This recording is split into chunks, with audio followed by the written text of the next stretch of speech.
Good morning. My name is Bridget Harrison and this is my colleague Tom Booth. And your names are? I'm Ollin. Ollin? And I'm Rodrigo. Thank you. Could I have your mark sheets, please?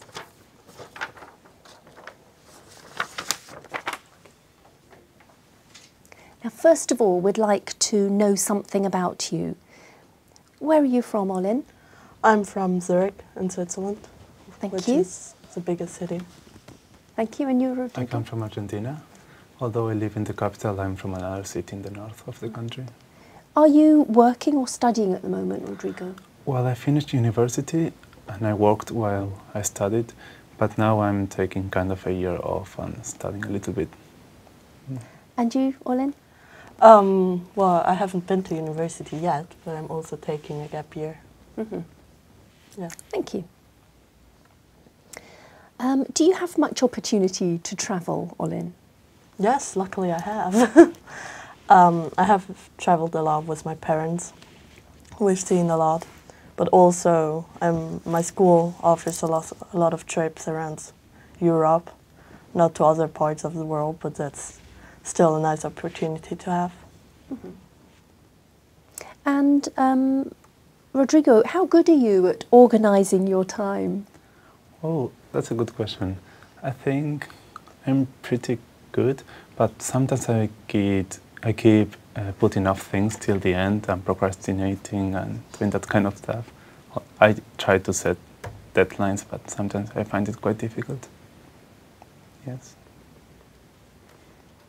Thank you. Now, in this part of the test, you're going to do something together.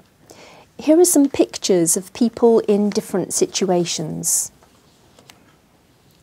First, I'd like you to look at picture A and C and talk together about how common these situations are in your country. You have about a minute for this, so don't worry if I interrupt you. Okay. Well, first I think the first picture looks like a square with some restaurants and people having dinner outside. Is that common in your country? No, not in Switzerland. It's a little too cold for that.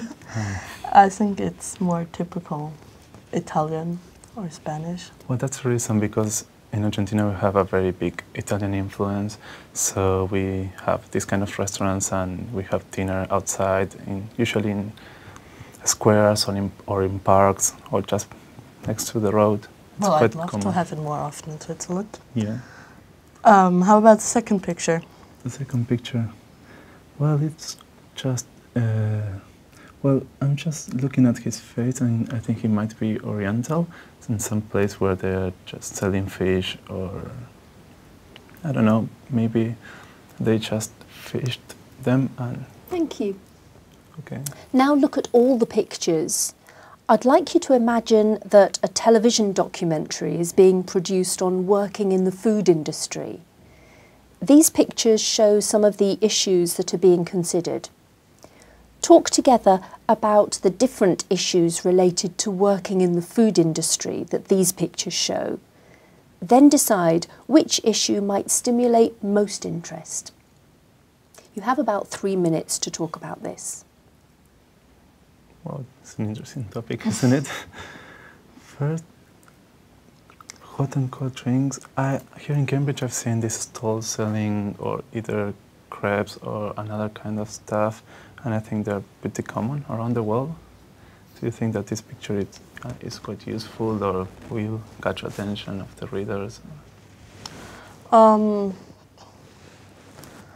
Well, it shows, it represents, I think, the whole fast food economy, which might not be representative for the whole food industry, but it's still a very important aspect of it. Comparing that picture, for example, to picture A, which reflects a whole different atmosphere and a whole different aspect.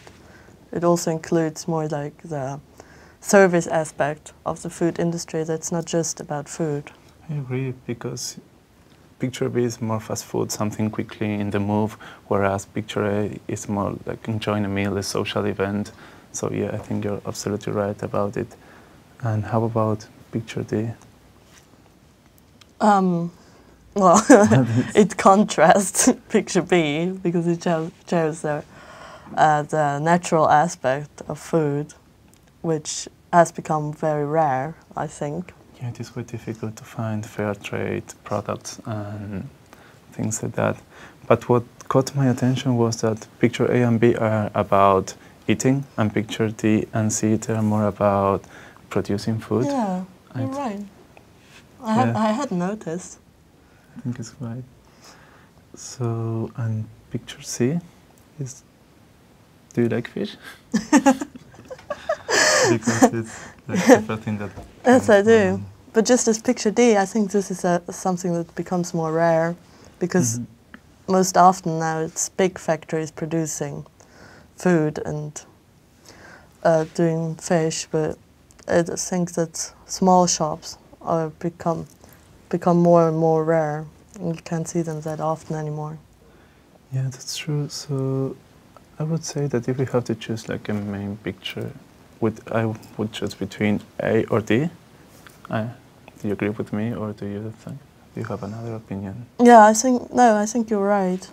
But I think that picture A combines more aspects than picture D, maybe, because it shows the whole business, not just the production of food, but also how it is served and how people get in contact with it. Yeah, I agree with you. I think picture A is... Thank you. Can I have the booklet, please? Thank you. Now, in this part of the test, you're each going to talk on your own for about 2 minutes. You need to listen while your partner is speaking because you'll be asked to comment afterwards. Ollin, I'm going to give you a card with a question written on it, and I'd like you to tell us what you think. There are also some ideas on the card for you to use if you like. All right? So here is your card. Please let Rodrigo see the card, and remember, Ollin, you have about 2 minutes to talk before we join in. No, I think it's a really interesting question. Well, of course, it's a very personal question. Well, for me personally, I prefer making my own decisions. Well, obviously I ask other people for their advice, but at the end I think it's very important that you decide on something because you are convinced by it and not because someone else convinced you for that or persuaded you to take something else.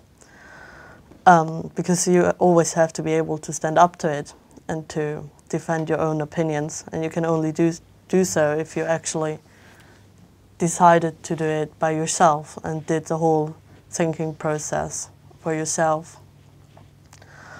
Now that I see the recommendations, I see that they contrast education and work.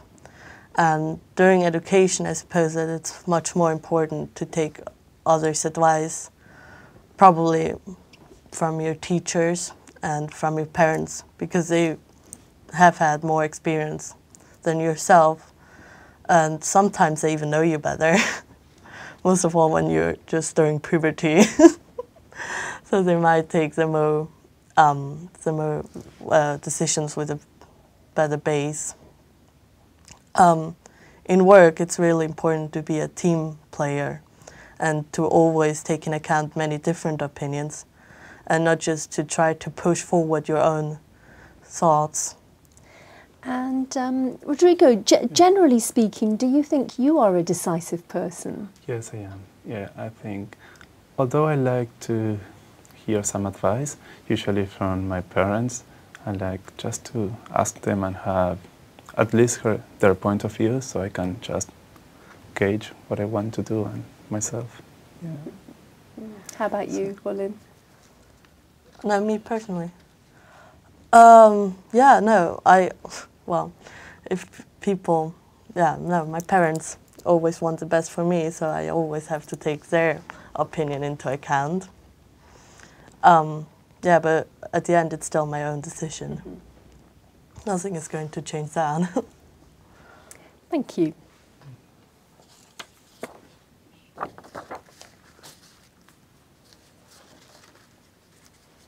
Now, Rodrigo, it's your turn to be given a question, and here is your card. Please let Ollin see your card, and remember, Rodrigo, you have about 2 minutes to tell us what you think, and there are some ideas on the card for you to use if you like.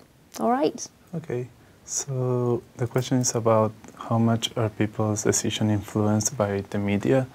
I think nowadays, since we have television and internet, everything is somehow related to the media and different ways of communication and networks.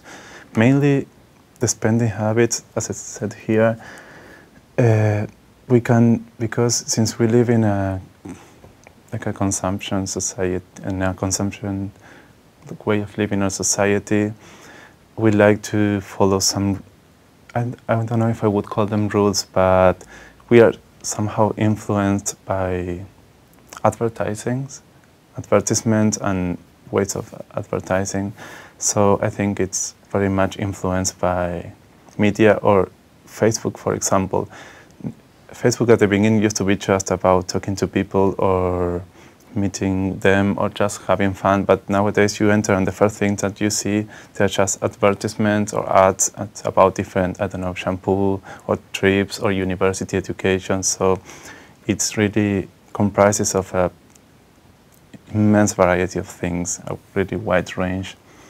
And about current affairs, when we read the newspapers or we watch television, it's like you have like different point of view. You have left-wing newspapers as opposed to right-wing. You have more central ones. So I think we are always influenced, and it is quite difficult to find yourself with a strong opinion or something, and not being biased by the society. And how much are people's decisions influenced by the media? About entertainment, I think, for example... Thank you, Rodrigo. Okay. And Ollin, what kind of decisions need to be made before TV programmes are broadcast to children? Well, one has to decide whether they are adequate for small children. It always depends on their age, and not just concerning violence, but also other aspects that small children might not be mature enough to think about and to realize what it means. Do you agree, Rodrigo? I agree, and also I've noticed that it used to be more controlled but nowadays even you have more strong scenes. You can find stronger scenes in TV just in early hours or in the afternoon, which sometimes it strikes, I think, or catches my attention. Thank you. Yeah. Now, to finish the test, we're going to talk about decisions in general. Nowadays, there are so many products to choose from that it's impossible to choose. To what extent do you agree? Well, the first thing that came to my mind was when I go to the supermarket just to do some shopping, and you want to buy, I don't know, for example, a product, just like coffee, and you have so many different brands, and you have some of them are fair trade, and other ones are cheaper, and from different countries you have such a big variety. What do you feel the same, or? I actually feel mostly overwhelmed when I'm in the supermarket. Yeah, no, on the one hand, it's really nice to have this variety and to be able to choose from so many different products, also from different origins, and as you said, fair trade, price. Yeah, but I mostly feel overwhelmed, and for me it's actually a little too much. Who should decide how taxes are spent? Government ministers or local people? Wow, that's a good question. I think I don't know if I can make a decision right now, but on one hand, I think that as a inhabitants of a city, we can make our own decisions. But on the other hand, when we vote and we have elections, we choose the people who are going to represent us. So I don't know. I think, what is your opinion about it? Well, I believe in democracy, so I think it's the local people who should decide what the government does with their own money, because taxes comes from the people, so they should be the ones to decide what's going to happen with it. Yes, but I believe in democracy as well, but democracy also involves choosing some people who are going to represent us in some way, so I find it tricky to decide Yeah, you're right. how to come to terms with that. It probably depends on how big the population is and in what society you are. Yeah, absolutely, I agree. Why do jobs that involve taking difficult decisions appeal to some people? You want to start? Okay, I can start. Particularly in my case, I like freedom, so I like taking my own decisions, and I know that if I make a mistake, it's my own fault, and I don't like just being told what I have to do. I prefer to have my space and making my own decisions, basically. And you? Well, it's also a challenge to take own decisions and not to be dependent on others and to let others control yourself. So every step is a little challenge. Yeah, I like that idea. I like challenges, and I like to push myself a little bit. Yeah. Thank you. That's the end of the test. Okay, thank you.